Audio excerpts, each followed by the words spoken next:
Muy buenos días, queridos amigos. Bienvenidos a la cuarentena. La Iglesia Te Oxigena, este espacio de la Fundación Ayuda a la Iglesia que Sufre. Hoy tenemos un invitado muy especial, una persona que viene de Europa, polaco de origen, pero afincado en México desde hace 4 años, aunque ha vivido otro gran tiempo en España, teólogo, psicólogo, y es una persona que es es el encargado de la Fundación Ayuda a la Iglesia que Sufre para el centro y norte de México. Pero es una persona que ha viajado por el mundo entero y que conoce de primera mano la realidad de la iglesia necesitada y sufriente y la realidad de la persona concreta, el campesino, el misionero que se está dejando la vida en el norte de Europa, quizás en Asia, en Rusia, en la China, por anunciar a Jesucristo o en la misma África. Él se llama Dominic Kustra, una persona que maneja perfectamente el español y que nos va a dar unas sugerencias muy especiales para vivir mejor este tiempo de cuarentena. Veamos a Dominic.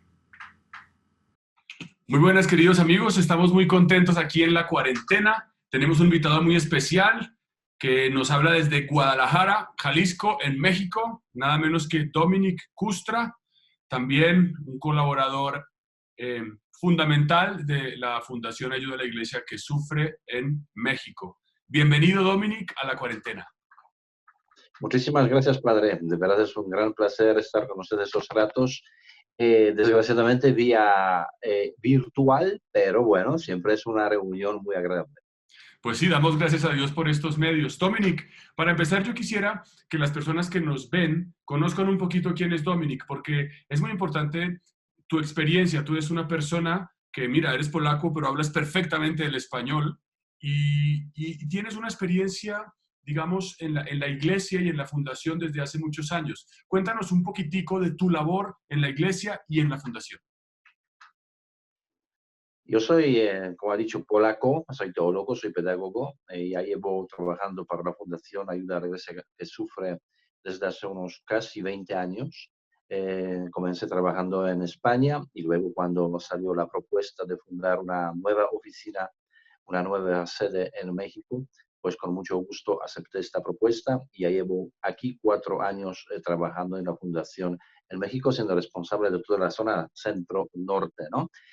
Y bueno, feliz, de verdad feliz y muy orgulloso de trabajar para la Fundación porque realmente lo que estamos haciendo es una maravilla, es una gran ayuda, gran aportación para toda la Iglesia universal, no solamente para la Iglesia local, sino universal, viendo las necesidades que tienen nuestros hermanos en tantos países del mundo. Entonces, de verdad, para mí es un orgullo ser miembro de esta fundación. Qué maravilla. Antes de hablarte de este punto de la Iglesia Universal, quisiera preguntarte más a nivel humano y personal. Estás allí en Guadalajara, México. ¿Cómo están viviendo ustedes esta experiencia de pandemia y de cuarentena allí? ¿Cómo la vives tú? ¿Vives con alguien? ¿Te ocupas de tus cosas? ¿Qué tipo de experiencia tienes humanamente en este momento? Pues mire, padre, esto creo que para todos que vivimos esta cuarentena, esta pandemia, es una cosa totalmente sorprendente, nos sorprendió así de un día al otro, ¿verdad? Yo creo que nadie estaba preparado para vivir en su casa tantos días encerrado, como le comentaba yo antes del programa, ¿no? Que ya me estoy acostumbrando a la vida monástica, ¿no? Ermitaña, porque vivo solo, pues lógicamente que esto dificulta un poquito y más a una persona como yo, que yo no soy un trabajador de la oficina. Yo doy muchísimas conferencias, viajo por todo México, comparto las conferencias en las universidades, colegios, parroquias. Mi participación en los medios de comunicación es enorme. Entonces, de repente, ¿no? De un día al otro te dicen, no, se acabó todo, se cancela todo. Entonces, las primeras 2 semanas, no, créame que fueron muy difíciles, porque es como cambiar el chip, ¿verdad? Eh, yo jamás en mi vida he pasado por una situación parecida. Entonces, eh, tuve que acostumbrarme, y esto no es fácil, pero en todos los niveles, desde la soledad, ¿verdad? Siguiente, sin poder salir de casa, incluso en el nivel espiritual, ¿no? Que es una cosa, bueno, yo acostumbro ir a la misa diaria y de repente no puedes ir porque los templos están cerrados, no hay misas presenciales. Y hubo una época especialmente antes en la Semana Santa, ¿no? Que lo pasé, no quiero decir mal, ¿no? Pero con una cierta tristeza, porque tengo 46 años recién cumplidos y en mi vida ni un solo año pasé en la Semana Santa en casa, ¿no? Siempre era ya Jueves Santo, Viernes Santo, participando en toda la liturgia de Triduo Pascual y además las fiestas más importantes del cristianismo, ¿no? Y de repente te toca estar en la casa y verlo por la tele. Segunda cosa, que es que no estás acostumbrado a ver estas cosas por la tele, te distraes, ¿no? Te llega un mensaje, no lo sé qué. Quiero decir que vivir la Semana Santa este año fue realmente un calvario, ¿no? Pero luego me puse a pensar, creo que fue justo el Viernes Santo, que Cristo precisamente, gran parte de su vida pública pasó anunciando la buena nueva, pasando con su comunidad de los apóstoles, pero hubo momentos de desierto, hubo momentos de Getsemani, ¿no? De soledad, de abandono. Yo creo que precisamente este es el momento para la iglesia y para mí también, vivir estos momentos, ¿no? De soledad, de abandono, de desierto, de oración. Y, y bueno, sí, hay que aceptarlo, simplemente hay que aceptarlo que esta iglesia en la que estamos viviendo no es auténtica iglesia, como dice el Papa, ¿no? Esta es una iglesia en la crisis. La auténtica iglesia vive la fe en la comunidad, pero nos toca vivir estos momentos. Y me ayudó, Padre, muchísimo precisamente el trabajo que estoy realizando a favor de los cristianos perseguidos. Cuando he viajado por tantos países del mundo, cuando he conocido a los cristianos que a veces están esperando al sacerdote o a la misa 2 o 3 años, o en China, gente que lleva 40 años sin poder participar en la misa, te das cuenta que lo que vivo yo es un chiste, ¿no? Comparando con lo que viven auténticamente los cristianos en otros países del mundo. Y eso no quiere decir que su fe se ha enfriado, que su fe está desapareciendo, no flojando. No, no, porque ellos no van a la misa por capricho, por pereza. Simplemente no pueden participar en la misa. Pues lo mismo nos pasa a nosotros. Es que no voy a la misa no porque quiero dormir, porque quiero ver la película, sino no voy porque la situación no me lo permite. Entonces, lo primero yo creo que en todo esto fue aceptación de la realidad, ¿no? Aceptación. Y luego acomodarse en esta realidad, acoplarse a esta realidad tan diferente de todo lo que hemos vivido anteriormente. Y de tu experiencia, como señalabas antes de empezar esta grabación, me mencionas que estás trabajando virtualmente, haciendo videos, uno de ellos, un rosario en 10 idiomas, pasando por el chino, el árabe, el ruso, realmente un espectro realmente global de la fe y de la iglesia. Tú que, digamos, ¿qué nos podrías comunicar? Quizás alguna anécdota o alguna experiencia que nos pueda servir de todo este gran mundo cristiano que conoces para este tiempo. ¿Se te viene algo al corazón? Sí, padre, yo desde hace unos días estoy observando, ¿no? A base de muchas críticas, porque hay muchas críticas, no tanto de algunos políticos en Europa como periodistas izquierdistas, ¿no? Que están acusando a la iglesia que precisamente en estos tiempos, como cerró los templos, que la iglesia se desactivó, ¿no? Que la iglesia no está en la primera línea en la lucha contra la pandemia, como de repente desapareció, ¿no? De la visión. Pero claro, esta gente que yo creo que no investiga, la gente que no quiere ver lo que realmente está pasando. Yo lo que estoy observando en estas últimas 2 o 3 semanas, averiguando, ¿no? Leyendo, buscando la información, que diría yo que la iglesia es más activa que antes, en el sentido de la caridad. Y le doy algunos ejemplos, ¿no? Muy concretos. Aquí en la Arquidiócesis, la Cáritas de la Arquidiócesis de Ciudad de México, tiene un banco de alimentos. Antes de la pandemia se repartía unas 60.000 despensas semanalmente, solamente en Ciudad de México. Ahora reparten durante la pandemia ya más de 100.000 despensas semanalmente. Casi han doblado su labor. ¿no? Su generosidad y la caridad hacia los más necesitados. Porque hoy mucha gente, tanto en México como en Colombia, vive del día al día. Quiero decir, vendo hoy algo de verdura, esto es lo que gano hoy, tengo para comer hoy. Y mañana a ver si vendo algo más de verdura para comer mañana. Entonces, lógicamente, en el tiempo de la pandemia, de la cuarentena, cuando está limitado, ¿no? Nuestra salida de las casas, muchos trabajos, muchas empresas cerradas, la gente lo sufre también en el nivel económico, material. Entonces, ¿dónde busca en estos momentos la ayuda? ¿En las sedes de los partidos políticos? No. ¿En los clubes deportivos? No. ¿Dónde la busca? Precisamente en los despachos de la Iglesia Católica. En muchas fundaciones, en muchas identidades como Cáritas, como Ayuda a la Iglesia Necesitada. Hoy nos están llegando muchas peticiones de párrocos que antes prosperaban, pero llevan un mes y medio sin misas presenciales. Eso quiere decir, sin colecta dominical, y lo que mantiene la parroquia. Los párrocos no tienen ahora dinero para pagar a la sacristana, para pagar a la señora que trabaja en el despacho, que está limpiando la casa, y muchos de ellos ni tienen dinero para su propio sustento.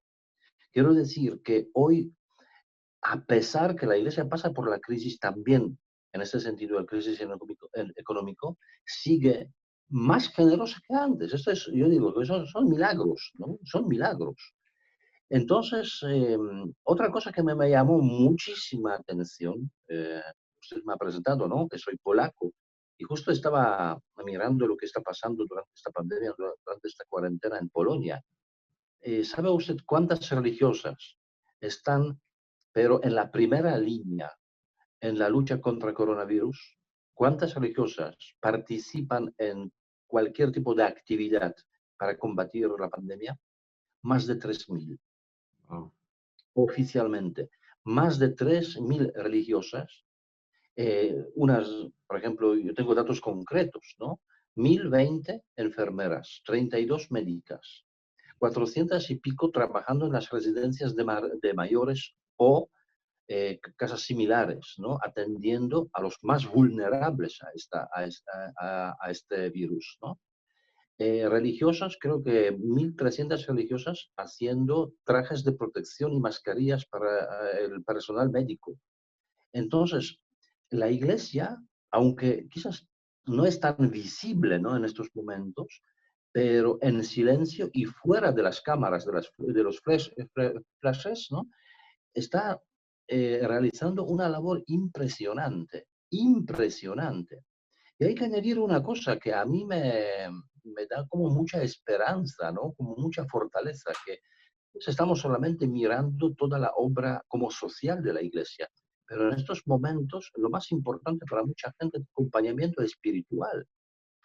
Eh, Fíjense una cosa que quizás en Colombia o en México todavía no sentimos esta pérdida de tantas personas, pero España, casi 25.000 muertos. Italia, ¿no? Usted tiene que saber una cosa. Uno cuando se contagia de coronavirus, llega al hospital y nadie le puede visitar, ni su propia familia. Y muchas de esas personas se mueren en la soledad sin poder despedirse de sus propios familiares. ¿Quién en estos momentos les acompaña? Capellanes de los hospitales, religiosas que trabajan en esos hospitales, dando la unción de sacramento de, ¿cómo se llama?, de unción de enfermos, comunión, quizás última confesión. Y a veces, como contaba en una de las entrevistas una religiosa, ¿no? Simplemente agarrando la mano de una persona que se estaba muriendo. No se muere sola. Este acompañamiento es imposible, de alguna manera, valorarlo, ¿no? De alguna manera, como Medirlo. material. Exacto. Quiero decir que, miren, hay una cosa que me gustaría añadir para que lo tengamos como clarito, ¿no? Que la Iglesia trabajaba con los necesitados, con los marginados, con los vulnerables antes de la pandemia. Trabaja durante la pandemia. Y cuando se termine la pandemia, la Iglesia seguirá trabajando en el nivel de la caridad. Quiero decir que esto no es algo puntual. Esto no es algo que surge ahora porque hay crisis, ¿no? Como emergencia. No, la iglesia, desde hace siglos, desde su fundación, es una iglesia caritativa, una iglesia que lleva la misericordia, el consuelo. Y a mí esto simplemente me hace como valorar nuestra iglesia, que sabe adaptarse a cualquier situación, la más drástica que puede ser. Pero ¿por qué sabe adaptarse? ¿Por qué tan fácilmente está respondiendo a esta ayuda? Porque es la iglesia de Dios. Por sus propios medios no seríamos capaces de hacer ni mover el dedo. Pero sabemos que Dios en estos momentos no nos abandonó, que Dios no está ahora lejos, ¿no? Y nos deja a nuestra suerte. Todo lo contrario, quizás está más cerca que antes. Y otra cosa, yo creo que esto es algo muy, muy personal, ¿no? Yo vivo en una urbanización, no lo sé cómo ustedes lo llaman en Sí. Colombia, un coto, una urbanización, ¿no? Está cerrada con vigilancia. Entonces me llamó el amigo, el párroco a que pertenezco, la parroquia a la que pertenezco, me dice, Dominic, nos gustaría pasar con la camioneta, con el Santísimo, ¿no? Por las calles en tu urbanización. ¿Es posible? Yo digo, pues déjame, lo consulto con la presidenta y supongo que sí. Yo realmente, como viajo tanto, casi no conozco a mis vecinos. Y a veces parece la gente un poquito fría, ¿no? Y me dieron el permiso. Incluso la presidenta se entusiasmó. Y cuando llegó la camioneta con el Santísimo, yo me emocioné, porque yo me subí a la camioneta para llevar, ¿no?, al sacerdote por las calles, para guiarlo. La cantidad de gente que salió arrodillada, la gente aplaudiendo, mucha gente llorando, gritando, pero con conmoción, ¿no? Muchísimas gracias, muchas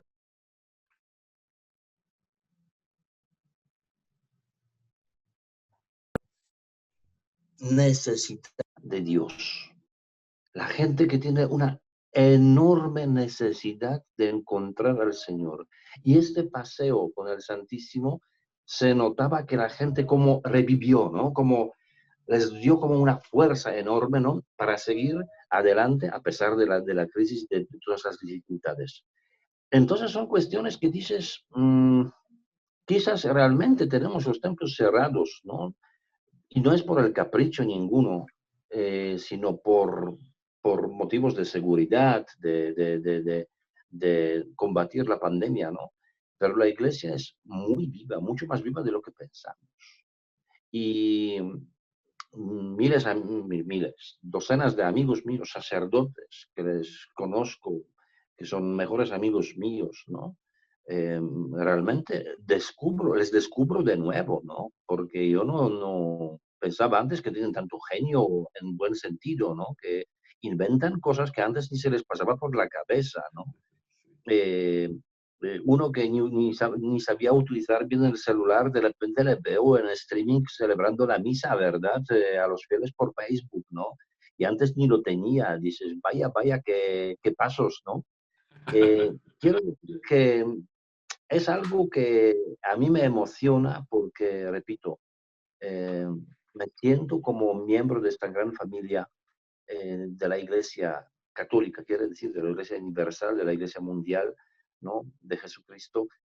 Y esta Iglesia nos da el ejemplo de una auténtica lucha, de un auténtico acompañamiento a los fieles durante esta crisis. Tú has mencionado, Dominic, sobre todo dos frentes muy importantes, estas religiosas, los sacerdotes, pero luego está el gran espectro de los laicos, de los bautizados, muchos de los cuales están hoy allí en su casa, estos mismos que salen allí a darle gracias al Señor por su paso en la Eucaristía, esto que hizo tu párroco, pero hay muchísima gente de todo tipo, amas de casa, estudiantes, personas jóvenes, mayores que están en su casa. Y tú dices, la iglesia está viva, la iglesia está activa, la iglesia es discreta, la iglesia no busca simplemente popularidad. Bueno, ¿tú qué le dirías a una persona que lleva un mes o más en su casa encerrada, que tiene la fe y que quiere, bueno, realmente saberse partícipe de esta misión, que quizás no va a ir a un hospital o que quizás no va a sacar el Santísimo, no tiene esa facultad ni esa tarea, pero está allí, al que está hoy encerrado y que de alguna manera, o ni siquiera de alguna manera, objetivamente es la iglesia que sufre, ¿qué le dirías? Bueno, lo primero que aproveche este tiempo para realmente, para una oración personal, ¿no? Encuentro personal. Yo creo que es precisamente para nosotros como, eh, yo diría que un moto, ¿no? Para este tiempo, esta cita del Evangelio, cuando Jesús dice, cuando quieres rezar, ciérrate en tu cuarto y reza a tu Padre que está en el cielo. Precisamente que esto sea como nuestro objetivo, ¿no? Cumplir estas palabras de Jesús, ¿no? Hoy me toca cerrarme en mi cuarto y rezar a solas. Y esto nos da, yo estoy seguro, muchísima fortaleza en la oración. Esto es muy importante, ¿no? Luego, otra cosa que para mí es lo básico ahora en estos momentos, ¿cuántas veces, ¿no? Durante años pasados he oído, es que no leo la Biblia porque no tengo tiempo, es que no leo libros porque no tengo tiempo, no sé qué, no lo sé cuánto. Ahora tienes tiempo, entonces hay que aprovecharlo, ¿no? Quizás eh, más tiempo pasar con la Sagrada Escritura, quizás más tiempo pasar con algún libro, no lo sé, alguna biografía de un santo, ¿no? Que nos pueda un poquito también fortalecer, ¿no? Con su vida, con su ejemplo. Y hay otra cosa, yo creo que aunque estemos en la casa cerrados, o yo diría que no tanto cerrados, sino protegidos, porque es la palabra como más esperanzadora, que no es una obligación, es una cárcel, ¿no? Eh, Podemos hacer actos concretos de caridad, ¿no? Y de acercamiento al otro. ¿Cuál es este gesto? Mira alrededor, pero alrededor no hay que buscar en otros barrios, quizás en la misma calle al frente o al lado, ¿no? Seguramente hay personas mayores, personas que son más vulnerables a este contagio, ¿no? Y corren gran peligro, ¿no? Si se contagian. Quizás estas personas hoy tienen miedo de salir y hacer unas compras básicas. ¿Por qué no lo haces tú? ¿Por qué no lo haces tú? ¿No? Porque no les ayudas a estas personas que no salgan. Y yo creo que como yo, ¿no? Ahora ya, repito, ya me estoy acostumbrando, pero al principio fue duro. Vivir solo durante una cuarentena no es tan fácil, no es tan fácil. Y yo creo que hay mucha gente que está sola.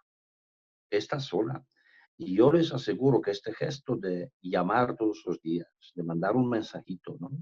Les realmente eh, eh, alegras la vida un momento. Sacas una sonrisa este día, porque uno cuando está cerrado se puede volver loco, ¿no? Y uno que está cerrado quizás pierde la esperanza, pierde esta vitalidad en la vida, te ves agobiado, triste. Y repito, con una sola llamada telefónica, con un solo mensaje, eh, les puedes como dar un rayo, ¿no? Del sol en su propia casa y demostrar que el amor todavía existe en el mundo. Pues qué maravilla, Dominic. Nos quedamos con estas sugerencias que me parecen supremamente iluminadoras y con la experiencia que has tenido y que tienes allí en México y de tu conocimiento de otras personas del mundo. Así que muchísimas gracias por estar con nosotros en la cuarentena. Cuenta con nuestra oración. En verdad, nos has ilustrado. Que Dios te bendiga. Muchas gracias. Muchísimas gracias, Padre. Saludo a usted, a todo el equipo de Ayuda a la Iglesia que sufre en Colombia, a toda su feligresía y a todas esas personas que nos están viendo por este medio. Dios les bendiga y también cuente con mi oración. Gracias. Hasta luego. Hasta luego. Bien, y después de haber visto a Dominic Kustra, podemos descubrir una serie de ideas que a mí me parece que vale la pena subrayar. Realmente este tiempo es sorprendente. Nadie se lo esperaba. La capacidad de aceptar la sorpresa, qué importante. La capacidad de aceptar también aquello que nos cuesta y de acomodarnos. Y estos 4 tips que nos dejó me parecen fundamentales. La oración, aprender a rezar a solas. Leer la Biblia. Hacer actos concretos de caridad, quizás con los que tenemos más cerca y necesitan ayuda. Y acercarse a la gente que está sola, que puede ser gente de nuestra familia. Personas que nos abren horizontes y que nos presentan, digamos, posibilidades nuevas siempre en este camino que venimos haciendo de cuarentena. La próxima ocasión tendremos también personas muy especiales que nos pueden orientar. Sigamos adelante en la cuarentena, la Iglesia te oxigena. Dios los bendiga.